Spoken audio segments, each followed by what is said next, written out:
This is Everyday Expertise, and I'm Angela. And I'm here with Frank Schneidawind, and he is a member of the MontreAlers Homebrewing Club, and also the winner of the 2017 Beau's Oktoberfest Homebrewing Contest, which gave him the opportunity to collaborate with Beau's Brewhouse on a Pro-Am Series beer called Banana Moloko. He will also be participating in the IronAler competition coming up next month. Hi. Hi, Frank. Thanks for coming. Thanks for doing this with me.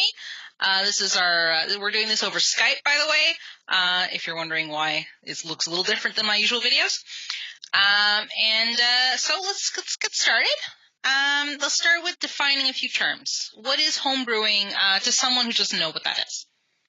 Okay, homebrewing includes a few different things, but basically it's the DIY fermented, beverages, low alcohol, usually say up to 12, 15%, something like that. Mostly when people talk about homebrewing, they talk about beer, but obviously there's other fermented beverages like cider, like sake, like wine, but winemakers usually will call it home winemaking or something. Yeah. And other, more obscure sort of fermented beverages. But mostly homebrewing, we're talking about beer, made from barley and other malts. Mm-hmm. So basically that's the types of beers people make, like what, ales and that sort of thing, like. Yeah, if you want to go to the basics there, when we talk about beer, we usually talk about ales and lagers, which is sort of in the what you call it in English, really, most of it. For example, in Germany, you don't have that. You don't really make that distinction between ale and lager. You define them differently. An ale is a beer, fermented beverage made from malts that is fermented at like higher temperatures, as for example a lager, and has a lot more flavor to that effect. I think we'll get into that later on, the details. Yeah. Those are the two kinds of beers we're talking about, lagers and ales. Mostly people do make ales because lagers have their own kind of issues, and a lot of it is time related. So a lot of it is a lot longer to make and a lot longer, for that kind of clean flavor that people are looking for in a lager. Mm-hmm. So what sort of equipment and ingredients do you need to start homebrewing? Well, you definitely need a big pot. That's probably the most important thing. You need a fermenter, which can be made out of plastic and can be made out of glass mostly, or stainless steel, for example. The hobby can be as basic or as complicated as you want it to be, and you can drop as little or as much money on it, as you want. There's so much in the past 10 years. There's been so much professional gear that came onto to the hobbyists market, really. And you can basically, if you have the money, you can have a microbrewery in your backyard within a week. Not really a problem. Yeah. But if you really just want to start off to see the hobbies for you, something that you would enjoy, usually probably cost you around about $100. Probably. Most people start out fermenting, which is the part when I walk you through the process later, which is basically when the beer has been mashed, when you basically have extracted all the sugars from the grains you're using, from the grain bill, and basically add the yeast. That's where you basically ferment the beer. That's where the yeast turns the sweet wort, it's called, into beer, into an alcoholic beverage. So usually the saying is, brewers make wort, and the yeast, makes beer. So basically, it's one of the biological part, really, of the whole process. So basically, a lot of people start out with, for example, just a cooler, as you use for drinks, and sort of putz around with that until they make that into a mash tun. Then you need, as I said, a fermenter, which can be glass, which can be plastic. And you need a few others, other bits and bobs there to get started. But I think for around $100, you can get started. And in Montreal, we're doing this thing right now. We have 4 or 5 homebrew stores that cater to the homebrewing community, and I think we'll just put that in later for people. Oh yeah, definitely. Yeah, we will have everything, of course, in the description of this video. All the links you need to get into homebrewing or to find out what we're talking about. Yeah. So, how did you personally get started in homebrewing?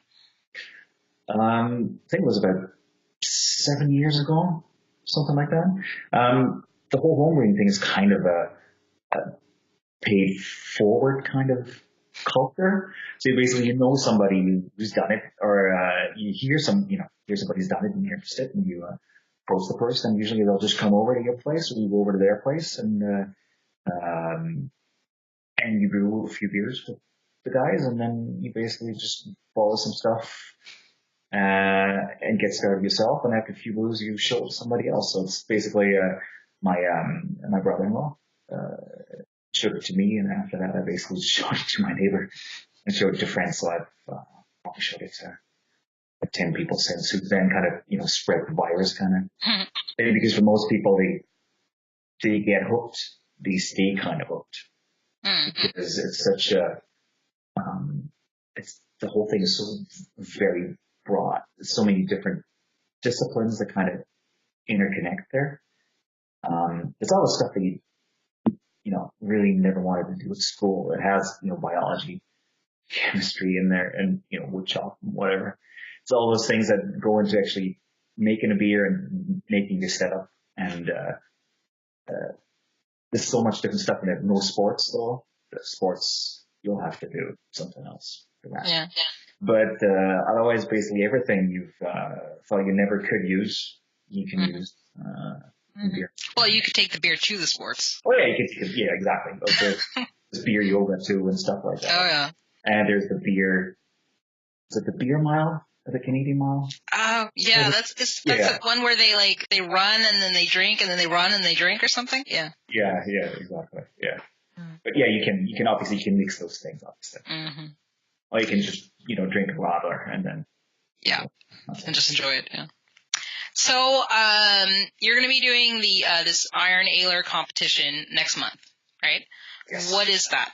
So basically, the IronAler 2018 on November 3rd, it's going to be. It's an event organized by the MontreAlers, which is the one of the homebrewing clubs in Montreal. And it's going to be the third iteration of the IronAler, which is basically the concept is that of the Iron Chef. So basically, every team, and this year it's going to be 20 teams. Every team gets a box of ingredients, which includes all the malts, hops, different yeast, and they have to brew beer with that. So basically, there's a kind of the art here is limiting yourself to what's really in the box. You can use everything in the box. You don't have to, but everything you use in making your beer has to come from the box.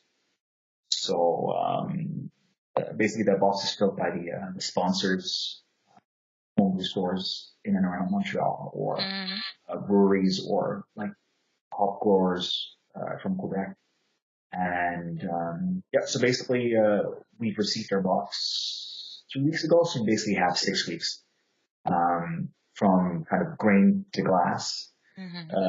So we'll have, on the 3rd of November, we'll have 20 teams pouring their beers for the public and for panel of judges.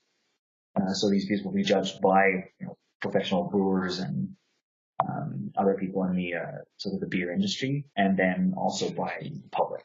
And last year, I think we were just shy of 400 people for that event, which was just amazing, because it was like, our own kind of beer fest or convention or something. It was really nice. And those are really eclectic beers that you know, will never get to try anywhere else and ever again, usually, because those are really one-offs. So it's a team competition or is it single? It's a team. You can have a team of up to 4 people. So quite a few people, you know, teamed up for this. I did it by myself just because there's really nobody close to me. And it's easier schedule-wise. But there's, you know, teams of 4 people, quite a few. Cool. So, so basically this show is a lot about process. So can you sort of walk me through the process of creating a beer? You don't have to go through any like trade secrets or anything like this, but there's a basic idea, like from idea to finished product. Like for instance, maybe you can talk about the process of making that beer that you made, the Banana Moloko. Okay, that was for the Banana milkshake ale. Yes, exactly. Yeah. So that beer was it does actually include quite a bit of banana a puree actually put in there. And so a milkshake ale is basically an ale. It's usually fruit based. It is an ale, not a lager, and it has lactose added. It's just for extra mouthfeel. Lactose is a sugar that the brewer's yeast can't eat or metabolize, so that stays around in the finished product and gives you kind of that milkshake thick kind of mouthfeel that you want from milkshake. And then people add fruit. In this case, we added quite a bit of banana puree, and it turned out quite nice. So for the process itself, so in a brew day takes, depending on the size of your what's called brew length, or how much beer you actually planning on making. That's somewhere between 4 and 8 hours. It's not all hands-on time. There's lots of hands-off time. Really. So basically, there's a lot of stuff you can do as you brew. For example, I don't know, clean the house, do the yard work or whatever. So there's always time for something else. You just need to be, on hand for the next step. So basically, what you do first, you go to your Homebrew store and you buy your grain, and you buy your yeast, and you buy your hops, which is basically the ingredients that you need plus water, obviously. Right. The biggest part of any kind of beverage. So you go to your Homebrew store and you have them, mill your grain, or you have a mill at home. They I do in the backyard. You basically just, put your grain through a mill and make it, and mill it to the appropriate size. And then what you do is you mash, which is you make like a big cereal of water and grain. Mostly people use like cooler mash tuns, and buy cooler 40 liters plus, sometimes bigger ones, those 100-liter big coolers. And you add your water and you add your grain, and you keep that sort of what's called mash at a temperature somewhere between 60 and 70 degrees. Yes. And so there's a few technical things there. Basically, the lower the mash, the lower the temperature, the more fermentable the beer will be. The higher, the less fermentable it will be.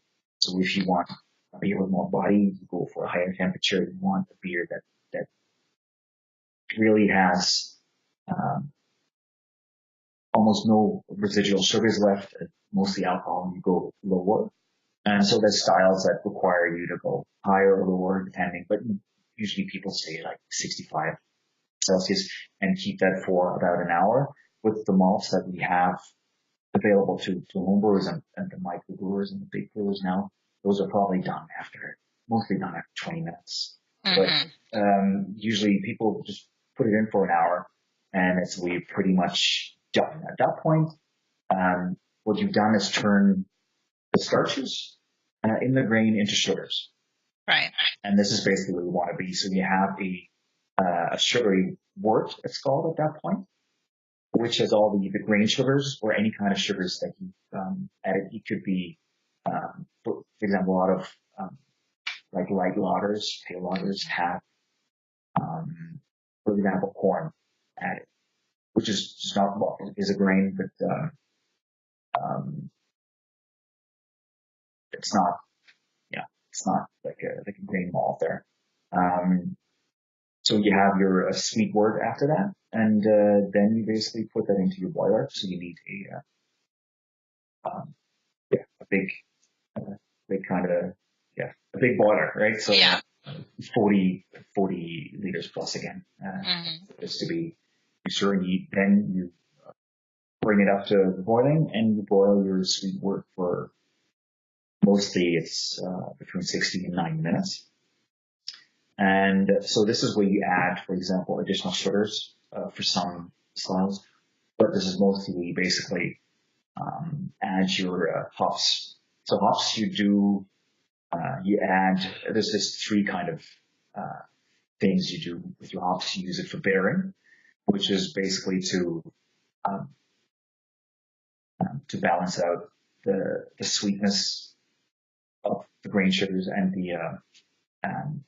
the sort of the bitterness that you get from the alpha acids in the hops. So you boil your hops, your bittering hops, you boil for about 60 minutes, 40 to 60 minutes.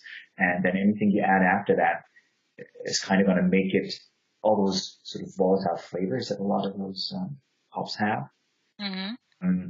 If you want them to make it into the finished product, you basically add them from 20 minutes on, 20, 15, 10, 5. Or basically knockout, which is the you sort of turn off the flame, right? Flame out. Those late kind of hop additions, all those fruity, spicy flavors, that stuff you sort of want in your beer. If you make like a Pilsner, for example, you'd use German or Czech hops, and those are very kind of spicy and clean. And then you have IPAs, which is probably the most brewed style, or the most kind of, drunk kind of craft, beer style, that we have at this point.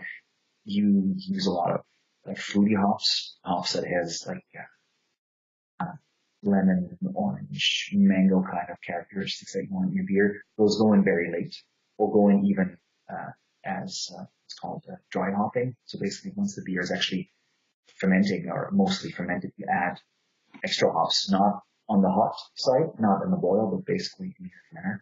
And that's where you extract all those kind of fruity some styles require. So you boil your wort with your hops for about an hour. Then what you need to do is basically you need to bring it down from boiling temperature around 100 C to fermenting temperature, which is around 20 for most styles, or between 10 and 12, depending on the style. So what you use is a chiller. So there's a few things you can do. It kind of takes a while to chill down 20 to 30 or 40 liters of hot liquid. So that's probably the most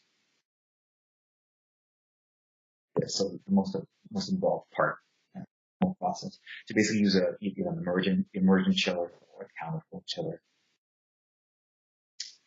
That basically you shoot cold water into one end, the hot wort goes in the other end. So basically you have a heat exchanger. So at that point, between 10 minutes to 30 minutes, depending, you go down to it's called pitching temperature at that point, because this is where wort goes into the fermenter and the yeast is added. So basically at that point, you're probably going to be running at around 6 hours to 8 hours. And then you have your wort, you have your yeast in there, and then basically it's about controlling temperature if you can. If it's really like low tech, you'll have like a water bath. You put your fermenter into a water bath just to keep it below, say, 20. And and then your fermentation just kicks off within the next 24 hours, depending on the yeast strain you're using, the brewer's yeast you're using. There's so many yeasts out there right now for the microbrewer and the home brewer. But basically, the two most big categories are dry yeast and liquid yeast. So dry yeast basically sachet, basically. I've seen that before. Right. So 10, 11, 15 rand kind of sachet that you can basically sprinkle directly on your wort and it'll take off. Or you have a liquid yeast, which usually comes in a vial, that you then mostly need to cool up a little bit to kick off. But there's more than 100 strains out there for Right. loads of different companies. A lot of American companies. There's quite a few Canadians as well. But yeah, for some styles, for most styles, the yeast is a lot. Adds a lot to basically makes the beer really. What makes the beer, but it adds to the character. It adds to the character of the beer. Yeah. Yeah. So basically, you've done all that. You're probably 6 to 8 hours in, and then you're done, and then the yeast take over. The work from there, and then you clean. Yeah. This is probably the most involved part is the cleaning of your sort of vessels, before and after you're done. Yeah. That's pretty cool. And that's basically this is basically how it works all over. So you get your mash, you get your boil, you get your chilling, and you got your fermentation. So wherever you go, it doesn't matter how big the installations are. It's just a matter of size. Because otherwise the process is the same all over. Yeah.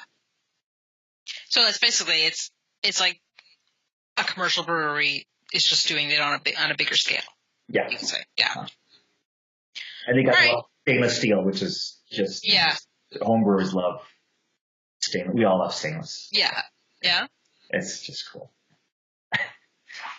Is it just more efficient, or is it?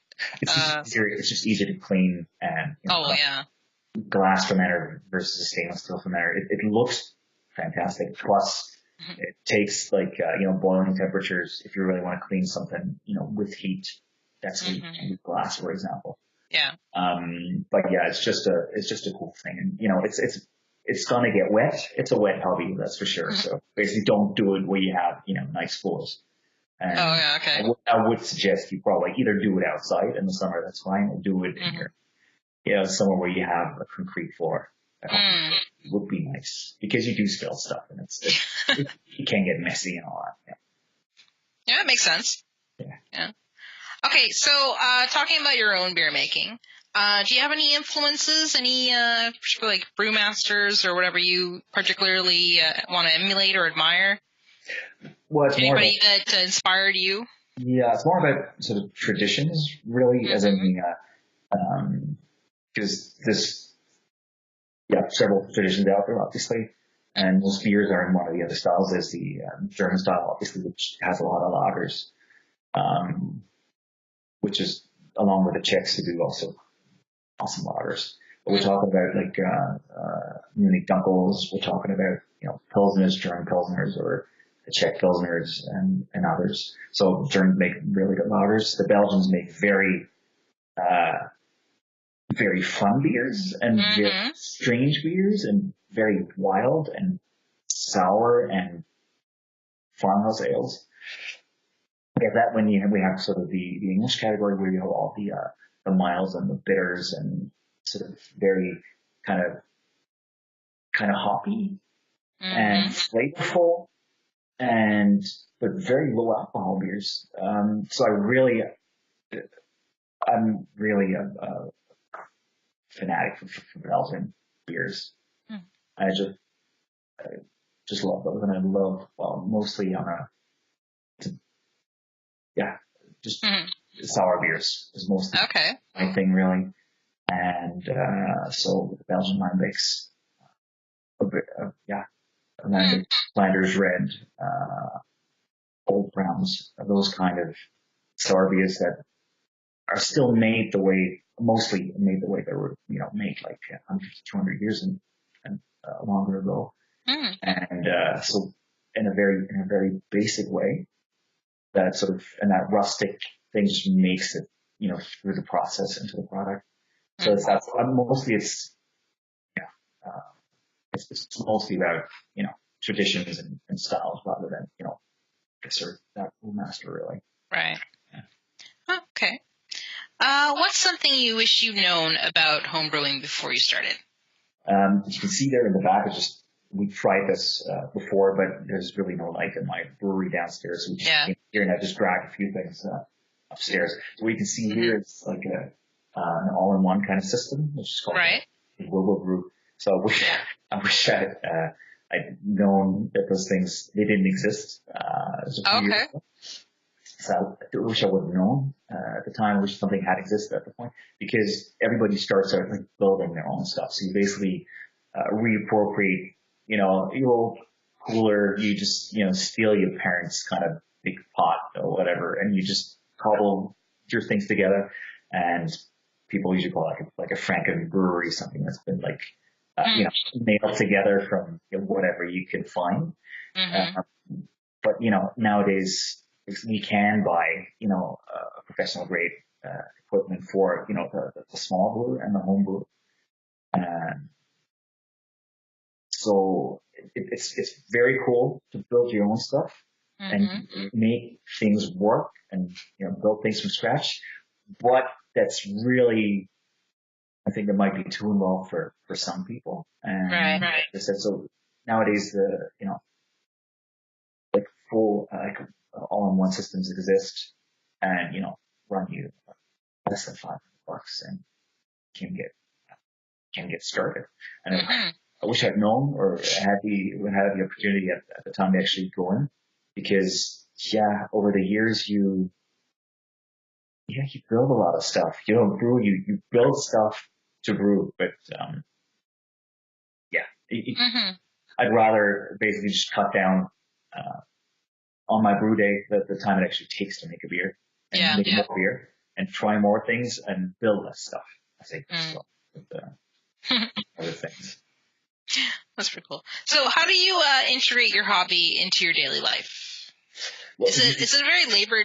Like we did talk about the whole process. That seems kind of labor intensive, I guess. It is. Well, it takes a few hours each time. As I said, between like 4, 6, 8 hours, depending on your setup. But it's not all hands-on time. So basically, if you get up in the morning, usually I do it on the weekend, and I get up early on a Saturday or Sunday morning, and basically, with a system like that, basically you can set it to heat up your water, to be ready when you actually get up, right? Basically, you get up at 6 or whatever, and then my system's already ready, and the water's hot. Put in my grain, mash in, and then I go do something else, right, for an hour. And after an hour, I basically just take out my grain, or I move my wort from the grain to the boiler, and then I go, let it go for another hour, 90 minutes. So basically, you just have to be around, right, because you're dealing with hot liquid and you're dealing with gas or electricity. Stuff. So you want to be close, if not, always right there at the helm, but you want to be close, obviously. So it is, and in the end, the chilling takes another 20 minutes to a half hour. But so you just have to be around, but otherwise you can do other work. Yeah. And, you can go about your business, as you usually would, to do other work to do with the other household or yard work or, work at your computer to do. There's always time for that. So, let's talk about, what is your favorite aspect of homebrewing? The brewing stuff that you can't buy. But I think that's one of the main kind of motivations for a lot of home brewers, because it's a hobby, and a hobby is, basically a waste of money. Is what it is. You have money to spend, and you spend it on a hobby. Not waste in a bad way, but basically you put it towards something that you really want to do. Right. And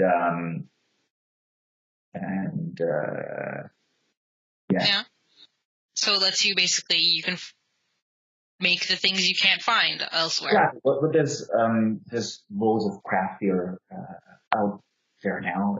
Mm. But yeah, if you're an IPA fetishist, then there's definitely lots of it out there for you. But now there's sort of what the homebrewing does, and the homebrewing kind of informs kind of the craft beer industry as well, because most craft brewers were homebrewers first, and you basically go through those steps and you start making beer yourself, and you start working at a brewery, and you open your own brewery and you do your own stuff. And that started out from people just brewing something that they couldn't get because we're in North America, and we're about most of the craft beer, we're 30 million, and down in the US they're 10 times as many. But they had prohibition, and that basically put a big dent in the number of breweries that they had at the time. And when homebrewing started, in the 70s, people started making stuff that they just couldn't get, because all you could get was that fizzy yellow, pale light lagers and stuff like that. So they started brewing the old styles, and they started brewing the German styles and the English and the Belgian styles.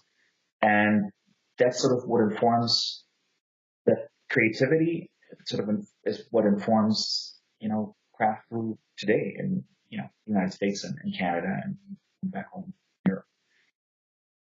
You brew stuff to be, some brew, extreme beers. Mm-hmm. Some brew beers to be, the most bitter beer, the most bitter IPA that you can find, or the most fruity, or the most much hops as I can use, as much flavors I can squeeze out of that. So mostly people start on that hobby because you can't really imagine. I couldn't imagine how do you make beer? I can make beer. That's something that's like a kind of revelation that you can make that stuff at home. Although it's been in a lot of cultures still, mostly in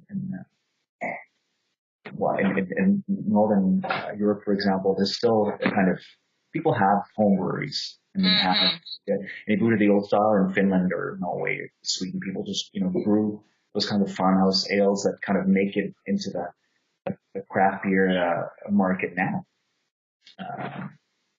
for example. So I think I forgot the question. That's all right. I just go off on a tangent there.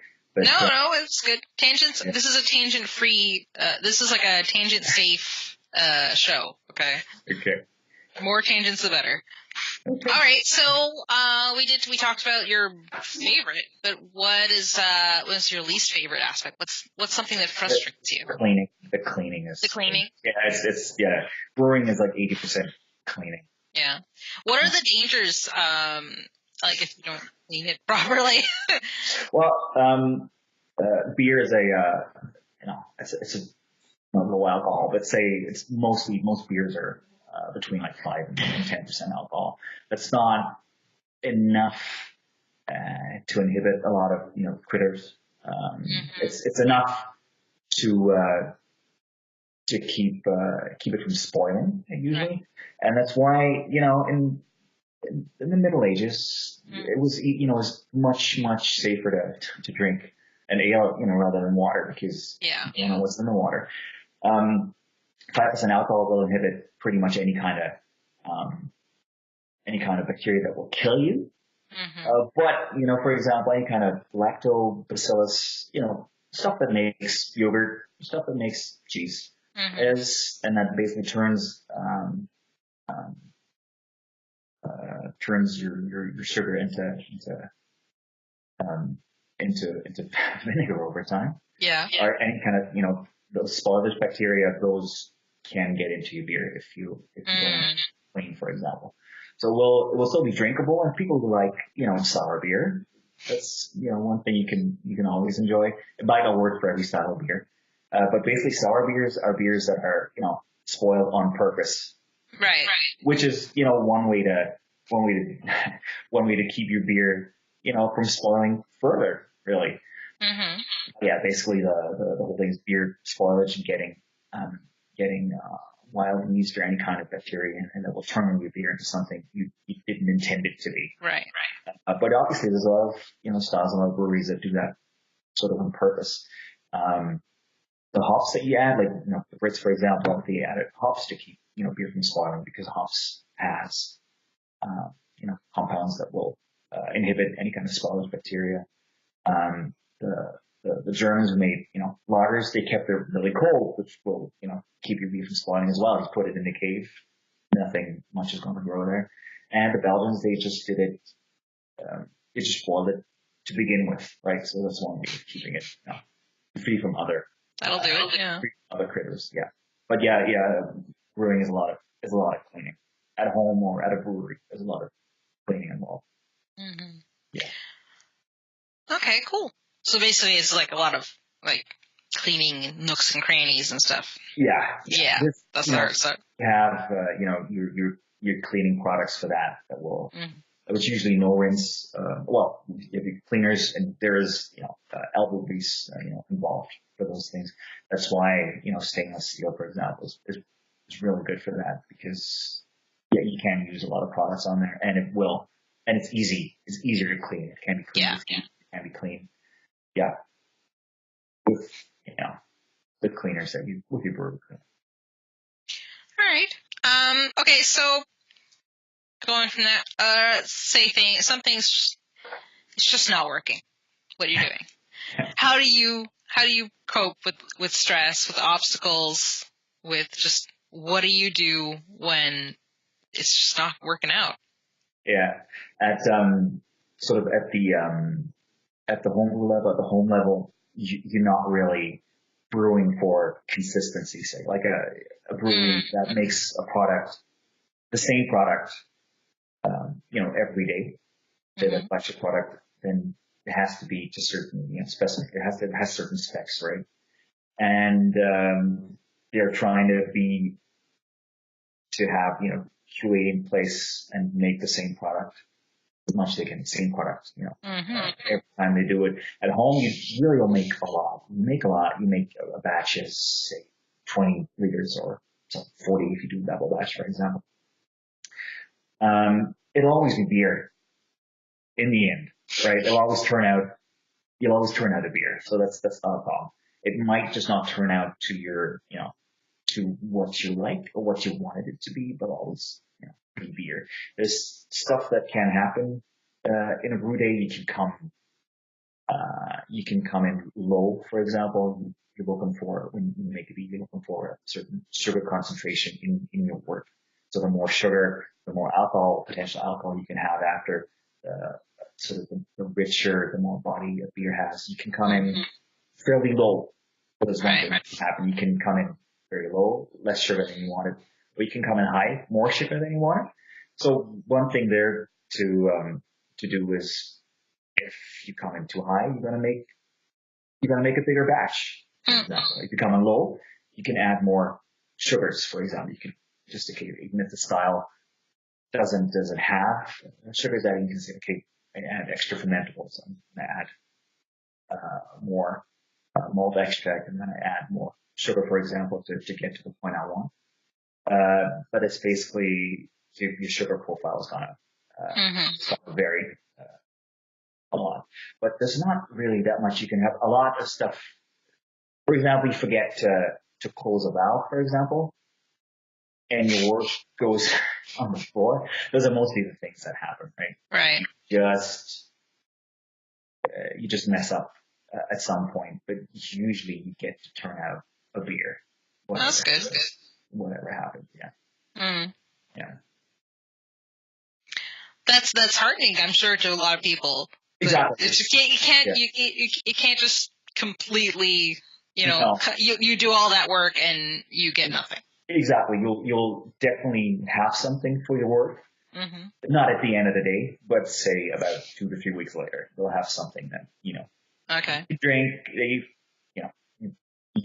you can proudly pour for your friends, your audience. Right. Okay. So you've definitely given I think a lot of advice already, but do you have any more advice to people who want to start out in homebrewing? They want to start the hobby. As I said before, it's really a paid forward kind of a social hobby. Mm-hmm. So basically, find somebody in your neighborhood. It would be someone, definitely. How do you find each other?